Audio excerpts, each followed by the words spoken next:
Maxi, this time I've put the microphone on, mate. Yeah, make sure that's on. check. Well, congratulations once again, mate. Does it feel different being a world champion now, mate? Not now. You know, back to it now, and now we're looking to next fight, seeing what comes up, getting back in gym, staying ready. So that's been celebrated, and that moment's been enjoyed. So we're moving on now, and we're looking forward to seeing what's coming next. But you've already said you want Devin Haney, don't you? Yeah, he's the man I want. He's my sights are fully set on him.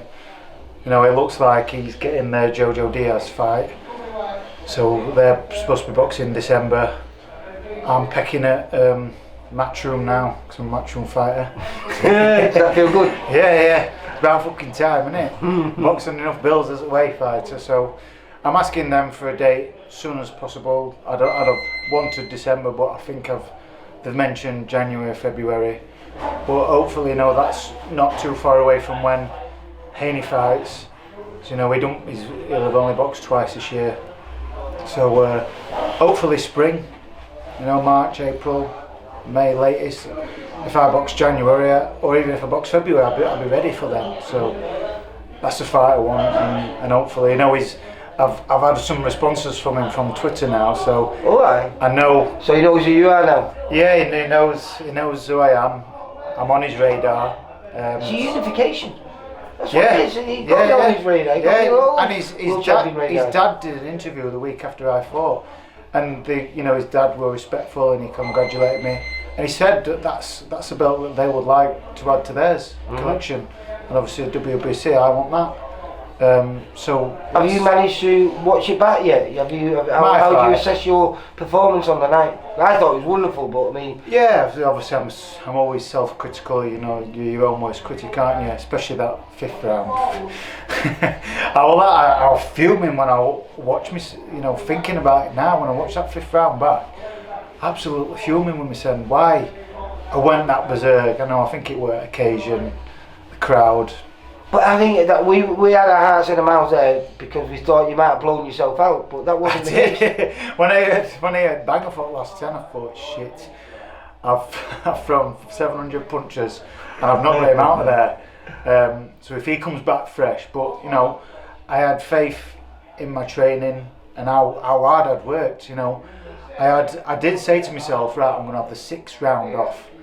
And when I watched that 6th round back, I was stood a bit more, and I thought, I remember having a little split second moment when I was stood with him and I was lumping him in triple hooks at body. I thought, I'm fucking stood trading with a Mexican. I am a Mexican warrior. Do you know what was weird? I love being in the changing rooms. I put that little bit of footage up, didn't I, of you in the changing room preparing for it all. And I loved the words that Sean was saying to you. Basically he was just saying to you, because you're a very nice man, mate, and he was saying to you, I want you to be horrible. For half an hour, I want you to be absolutely horrible. He said last week, I made a joke to him, he says, I told you before that fight to be a horrible bastard just for the fight. Don't still be a fucking horrible bastard, turn it off. but those punches you were talking about, those through the middle, those to the, They were taking an impact on him. Massive impact, mate. And he's a strong lad, and I were always, I've kept my hands up. I knew his power was probably going to be there till last second at 12th round. He just destroyed the fight before. He destroyed James Sennison. Yeah, did a real number on him, didn't he? Yeah, so you got to admit, once again, you was going in as the underdog. Oh, massive underdog. I wouldn't have it any other way. I love being underdog because I love the fact that people don't give me some people give me a chance, but not a big one. And I love, just proving them wrong. I love it. All the doubters and people call me underdog. I love it. I love proving them wrong. But yeah, going back to that, in that 6th round, I said to myself, right, I'm going to have this round off. But I still dominated it, and I think I won every round. I thought it was very, very wide. There was no sound in there, but we was just mentally scoring himself, and I couldn't really see you losing around in there. I thought all 3 judges agreed with us. Well, then that was right, because I couldn't see you losing around in the whole fight. It was just a magnificent performance. But going off that now, What was the Chicken first on thing? fucking candle lid. What was I'll the be here first all thing? night. Come on, you're a world champion now. What was the first thing? Have you bought anything extravagant? Have you done anything that you're a man that's been on the tools all the way through. You're a painting I decorator, aren't you? bought another one. I bought a brand new. It were on offer. A Dewalt cordless, brushless combi drill. Dewalt combi drill with two batteries. 5 amp batteries. Oh, the big ones. Yeah, with a charger as well for £160. So I thought I am having a bit of that. I don't really need a drill. Used it for the first time yesterday. You can use it for stirring your paint. That's gone. Tools are gone, mate. So that's it. You're actually now for the first time in 11 years. Is it about 11 years you've been a pro? Yeah, I have had time off in the past, but always straight back to work. And you know, it's been a short period of time before the fight, but not every fight I've done that. Certainly not my last, not Strathon, the 3 before. You know, the 3 that Carol, Kochigov and God, you're pronouncing the names. and Ireland. Yeah, so I worked right up to it till an hour before the fight. I managed to clock off. No, I had so I worked right up to them. So for the Strathon fight, I took 6 weeks off, but no, I've been blessed now, and I've. Yeah, but in that 6 weeks, didn't you missus having you doing loads of DIY at home? I do DIY, housework, cleaning. and making babies, because you've become a dad for the second time as well, haven't you? I have, yeah. Last few So I weeks have ago, that, 'cause yeah. Your missus was heavily pregnant on the night, wasn't Yeah. And been a dad as well, you know, I wouldn't have that any other way. I love my kids. she? Is life good? Life's good, yeah. You know, what more could I ask for? Is she going to get Other better? than that fucking, you know, it were lottery of the week, wasn't it? Quadruple rollover or something, Euro Millions. Yeah. But what did I do? Bought about 15 tickets.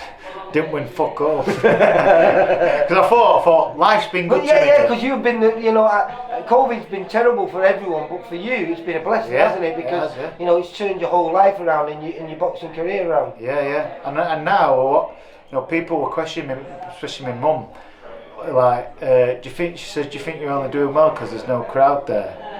And I was like, no, I am this good, mum. I am. You know what I mean? Well, So, what was it like? I mean, there was 20,000 people there. oh, brilliant! I absolutely loved it. Again, to people, a few people thought that, can you only do it because it's behind closed doors? There's no pressure. So a card like that, Never thought of it that way, stadium actually. like that, yeah. So, I just showed I can do an even better job. I've just got better after these last 4 fights. I've just got better and better. I mean, you've come here training with. I mean, this little gym is just packed with talent. There's you and Josh obviously heading the way, but there's young Reece Mould. Yeah. There's another addition, Josh Hargreaves. Yeah. And I don't know the other kid, Will Harrison, is it? Will Harrison, yeah. Yeah, these are kids that want to follow in your footsteps and got a good chance of doing that as well. Yeah, But that's. what was the? I've said it to you once before, and what we just spoke about, you being a little bit nasty. Do you think that has been a difference? Do you think that's why? Because you've missed out sometimes. I think the main thing that we're missing from my fights, my title fights, what we're probably missing is slightly the edge in mindset and how I went into it in a fight. And Sean's, since joining Sean, it's been 3 years now that we've been full time with Sean. He's just been able to bring the best out of me. So, however he's done it, I don't know if it's just his calmness, his down to earthness that's just brought it out of me. So, it's just, or is it just right place, right time?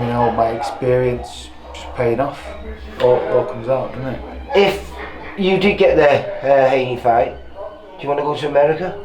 Yeah, Is that where you want it, really? Yeah, I always wanted to box abroad, and I got to do that last year in Dubai. So now the the place I'd like to box is America, anywhere really, as long as it's not no cold shit all somewhere decent.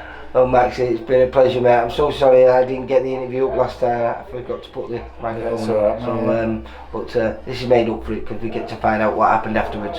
So congratulations. Like I say, whatever comes your way, fingers crossed. You just keep on winning, mate. Yeah, will do. Maxi, you take care, mate. Cheers, Paul. Bye.